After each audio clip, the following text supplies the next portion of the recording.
So, we're winding up the Exploring Monastic Life program of this year. It's been a very full and I think joyous program, and many people with really kind hearts and working very hard here, I would say.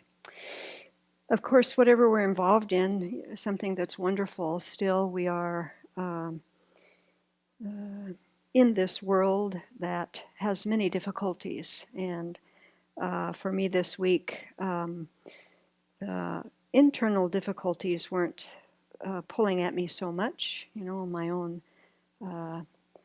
untamed mind, but external things were really pulling at me this week. And so I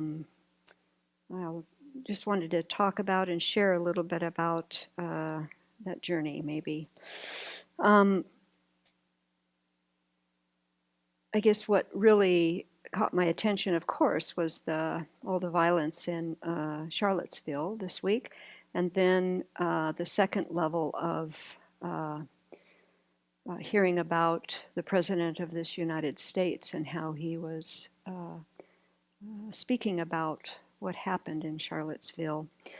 And I've been working with my mind not to get angry or sad so much, but instead to try to keep a mind of curiosity. And doing that, I came across an article written by, a couple articles actually, written by a former white supremacist, which really demonstrates to me the power of compassion and the certainty of change. And I wanted to share some of what he has written. So his name is Arno McCallis, I think. And he writes, "After Charlottesville, many around the country and the world are talking about hate. I define hate as the willful denial of compassion. I've come to understand this definition after a long journey, which included 7 years in hate groups as an active organizer, leader, recruiter, and street fighter from 1987 to 1994. I recruited white people who were as angry as I was. I wallowed in violence during that time and got beat up as often as I beat up anyone else. I grew up in a well-to-do suburb of Milwaukee. Compared to my classmates, my family was poor. By world standards, we were incredibly wealthy. My parents were together and both loved me very much. I was showered with affirmation by all of the adults in my life and reminded how gifted I was at every turn. Yet, I came from 2 long lines of alcoholism that resulted in a lot of emotional violence in the household. That twisted my adrenaline junkie personality toward lashing out at other kids, which soon became a habit that required ever-escalating antisocial behavior to be satisfied. By the time I was a teenager and drinking myself, I was all too familiar with hate and violence. White power skinhead music gave it all a seductive, glorious meaning. Being on the receiving end of violence never made me any less violent or filled with hate. What changed the course of my life was the profound courage extended to me by those I claimed to hate. Their kindness, forgiveness, and compassion destroyed my narrative of oppression. As ridiculous as it may sound, I had myself convinced that white people were oppressed and that there was a centuries-old Jewish conspiracy to exterminate us. All of us human beings find what we seek in life. If we seek reasons to believe we're persecuted, we'll find them. As I did everywhere once I bought into the white supremacist narrative. Fortunately, people I claimed to hate, such as a Jewish boss, a lesbian supervisor, and Black and Latino coworkers, defied my hostility. They treated me with kindness when I least deserved it, but when I most needed it. These examples of how human beings should treat each other ultimately built upon an exhaustion that had me looking for an excuse to leave the movement. That excuse came in 1994 in 2 stages: single parenthood and loss of a close friend to street violence.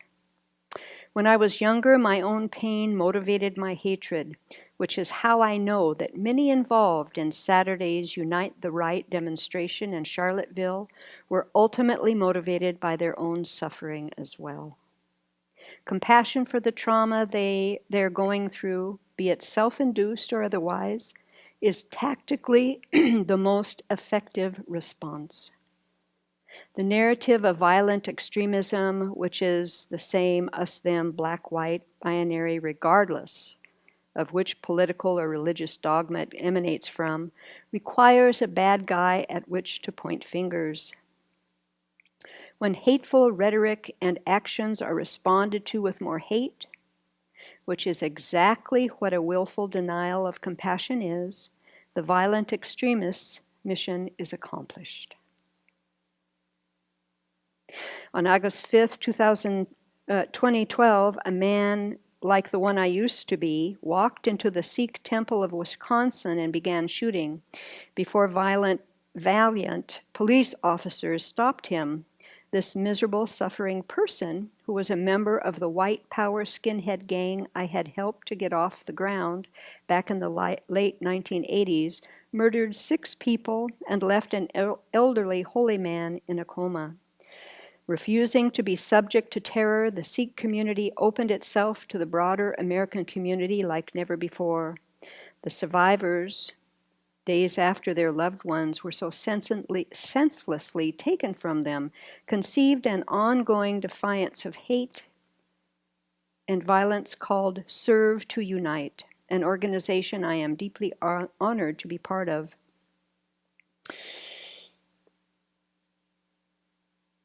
This group, 2 of the survivors were 2 of the sons of the head of the community, of the Sikh community that died. And so part of this Serve to Unite group traveled down to the AME Church community in Charleston when the young white supremacist guy killed people in that church. And so he writes, within 36 hours of the Emanuel AME Church community losing their precious sons and daughters, brothers and sisters, and mothers and fathers, I was on the way to Charleston with 2 brothers whose father was killed in the 2012 Sikh temple shooting. Arriving at the church after a 20-hour car ride, we joined what we were not surprised to see was a celebration outside. People of all ethnicities from across the nations had gathered to combine broken hearts in the spirit of human oneness. The experience was overwhelming in its beauty and defiance of hate. I broke down sobbing. Before my tears could hit the ground, Black members of the Emanuel AME Church congregation embraced me and held me. I had come to comfort them, but it was their love that comforted me, sending an immensely powerful and indisputable message. When we rebel against the construct of race and love each other as a great human family, hate cannot win.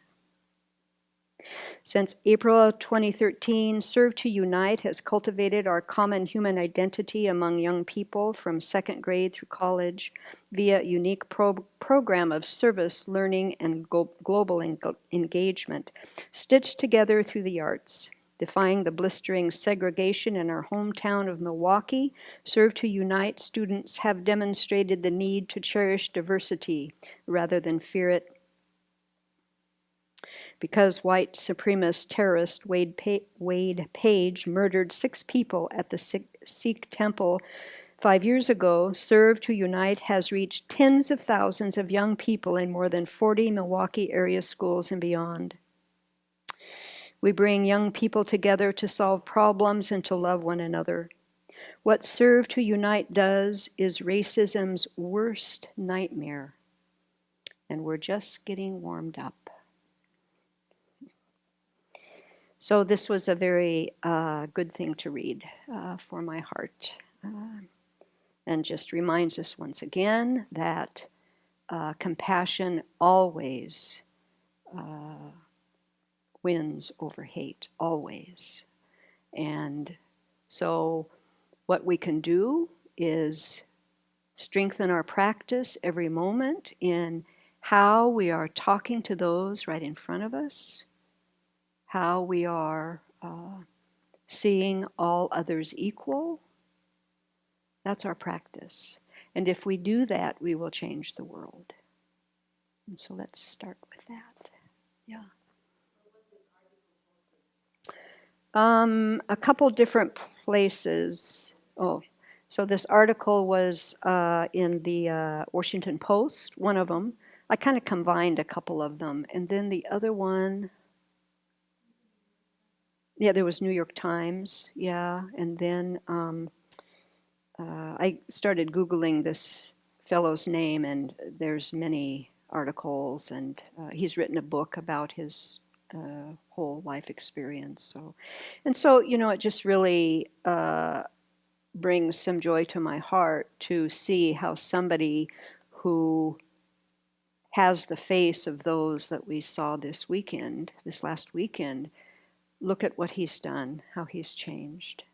It's very important to remember that there's nobody we need to throw away ever, ever.